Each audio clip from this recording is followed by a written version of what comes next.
Olá, boa noite, vem comigo, eu sou o Davidson Luiz. Eu sou Daniela Neves e começa agora o Cidade e Natureza. Vamos acompanhar os destaques de hoje. O módulo a ser estudado aborda o aquecimento global e as mudanças climáticas. No programa de hoje, iremos falar das causas e consequências e quais os fatores do aumento da temperatura da Terra. Vamos saber qual a porcentagem de culpa da sociedade. E você tem uma parcela de culpa. E vamos pontuar: copo plástico, papel, lixo eletrônico, desmatamento, entulho. Será que realmente podemos reverter a situação? Falaremos ainda do protocolo de Montreal. Sabia que contou com a presença de 57 países? Quer saber qual foi a pauta dessa reunião? No programa de hoje, você fica por dentro. E não é só isso, saiba ainda quais os gases provocadores do efeito estufa. Então não saia daí, porque o programa está só começando. Isso e muito mais, só aqui no Cidade e Natureza.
A temperatura da Terra só começou a ser estudada depois da Revolução Industrial. Isso porque, Daniela, o ser humano passou a utilizar intensamente o carbono estocado durante os milhões de anos, em forma de carvão mineral, petróleo e gás natural, para a geração de energia para os mais diversos setores da sociedade moderna.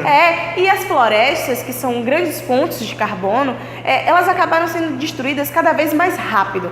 E com isso, Davidson, grandes quantidades de gases foram lançados na atmosfera, aumentando assim a camada que retém o calor e deixando ela cada vez mais grossa. É possível notar por mim, por você, Daniela, e por vocês que nos assistem, que nos últimos tempos, nos últimos séculos, a temperatura da Terra começou a aumentar. É verdade. E como exemplo disso, a gente tem o derretimento das calotas polares, né? Como a gente pode ver nas imagens, a consequência disso é o aumento do nível do mar. E nisso põe em risco as ilhas, por exemplo, as Maldívias e também os países que têm zonas costeiras. É verdade. Não podemos esquecer também, Daniela, que além disso, enchentes, secas, furacões, tufões e ciclones ficam cada vez mais intensos e destrutivos, colocando em perigo a vida do planeta Terra.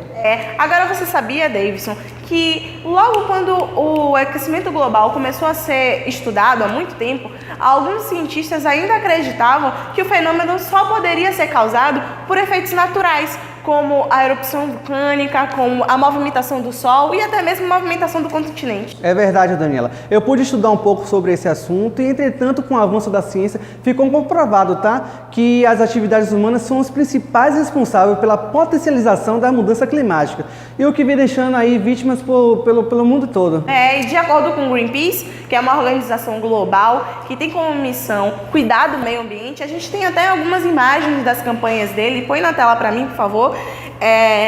Segundo o Greenpeace, não resta dúvida, de que o homem é o principal causador disso tudo, Nessa segunda imagem, que vale mais do que 1000 palavras, a gente pode ver que não é apenas uma árvore sendo cortada, gente? É verdade. Agora, Daniela, para uma melhor compreensão das causas e consequências desse evento climático, é necessário entender como se deu a formação do buraco na camada de ozônio, o efeito estufa e, consequentemente, o aquecimento global. Agora eu convido você, Daniela, vocês que nos assistem, a viajar nessa primeira reportagem, o buraco na camada de ozônio e os efeitos da radiação solar dos seres vivos. Então acompanhe a reportagem. Lá nos anos 80, foi dado um alerta de perigo.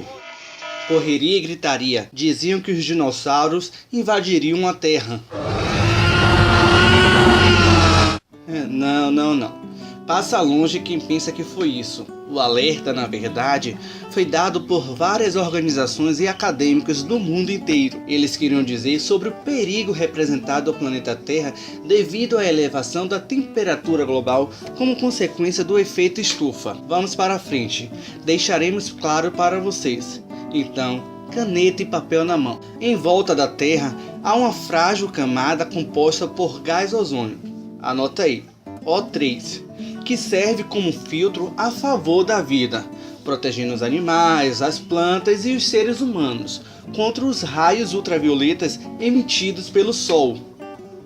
Agora vamos comigo viajar ao tempo, mais especificamente nos anos de 1977, porque nesse ano, cientistas britânicos detectaram pela primeira vez a existência de uma camada de ozônio lá sobre a Antártida. Quer dizer então que a redução da camada de ozônio aumenta a exposição aos raios ultravioletas e estes podem trazer sérias consequências ao homem? Mas como é que eu consegui fazer isso? Bem, estudos científicos revelam que substâncias químicas fabricadas pelo homem, ao reagirem com o ozônio, podem destruir estas camadas de proteção. A lista dos produtos danosos a camadas de ozônio é extensa. Então, aproveita lá a caneta e o papel que eu pedi para pegar no início do vídeo e anota aí também. Os óxidos nítricos e nitrosos expelidos pelos exaustores dos veículos. O CO2 produzido pela queima de combustíveis fósseis, como o carvão e o petróleo. Mas o grande vilão não é o Brutus, nem o Coringa e muito menos o Tripa Seca. O vilão é ele.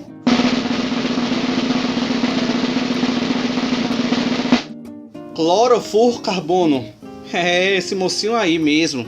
Daremos ao nome a ele de CFC. Anota aí, tá?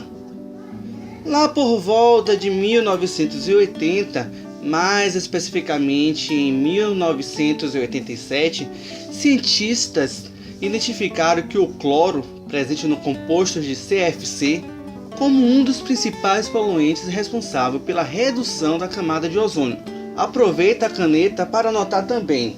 Esse mocinho aí, o CFC, é usado em vários tipos de displays, em motores de avião, circuito de refrigeração, espuma de plástico, formas e bandejas de plásticos porosos, chips de computadores e solventes utilizados pela indústria eletrônica.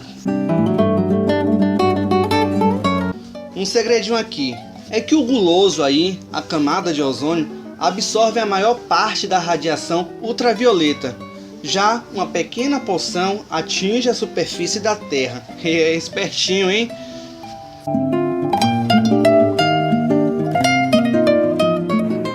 Então, Daniela Neves, conta pra gente aqui o Fique Sabendo de hoje. É isso mesmo, Davidson. E no Fique Sabendo de hoje, vocês viajaram lá no tempo, em 1987, e ficaram por dentro de tudo o que aconteceu numa convenção lá no Canadá. Vamos dar uma olhadinha na reportagem?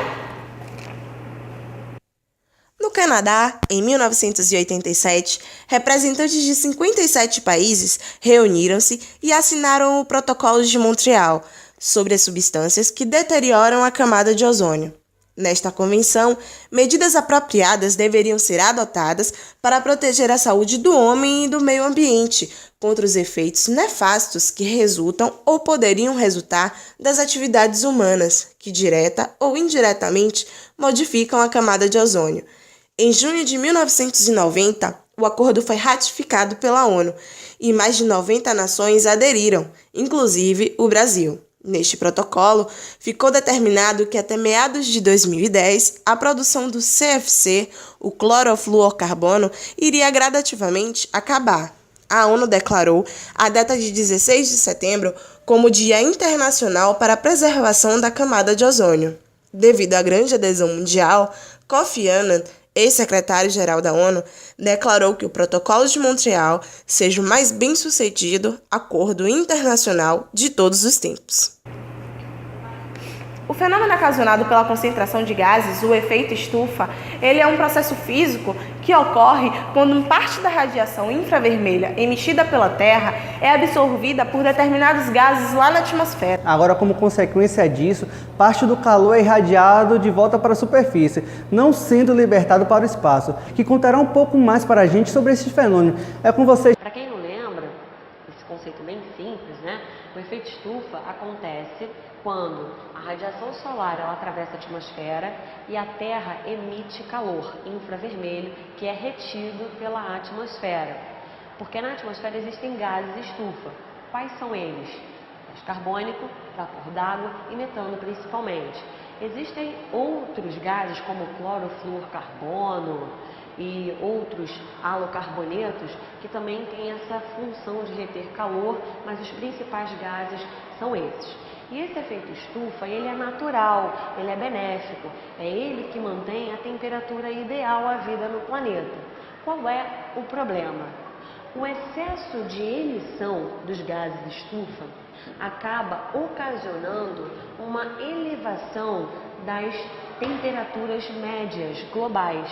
E esse excesso, essa elevação de temperatura tem uma série de consequências deletérias para o ambiente, tanto para a parte viva do ambiente como para a parte não viva desse ambiente.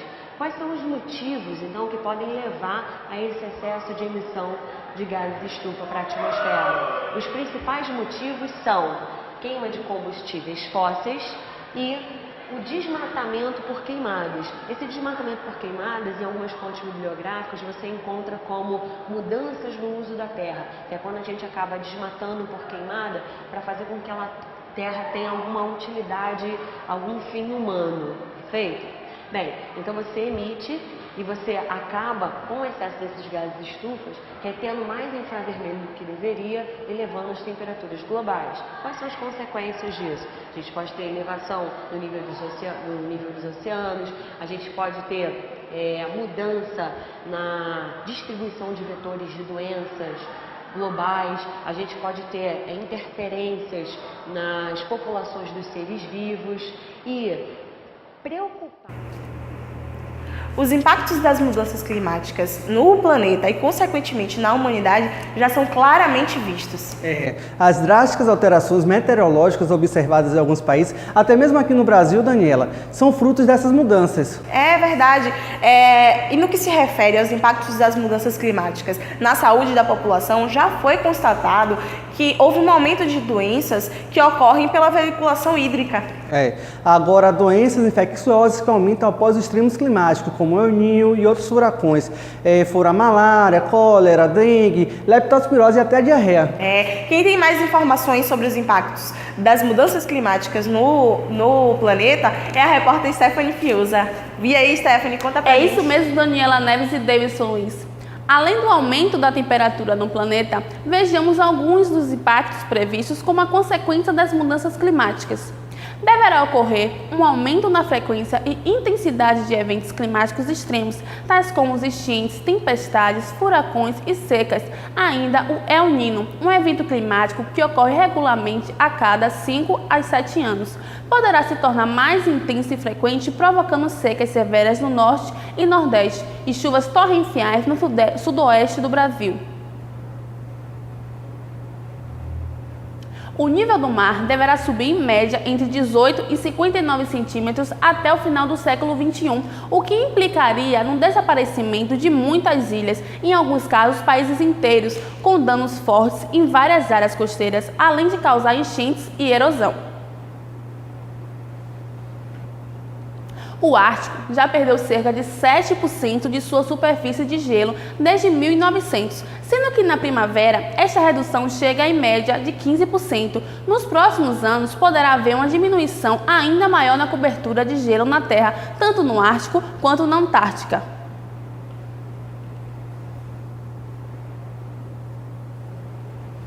Ocorrerão mudanças no regime das chuvas, onde áreas áridas poderão se tornar ainda mais secas. Na Amazônia, as chuvas poderão diminuir em 20% até o final deste século.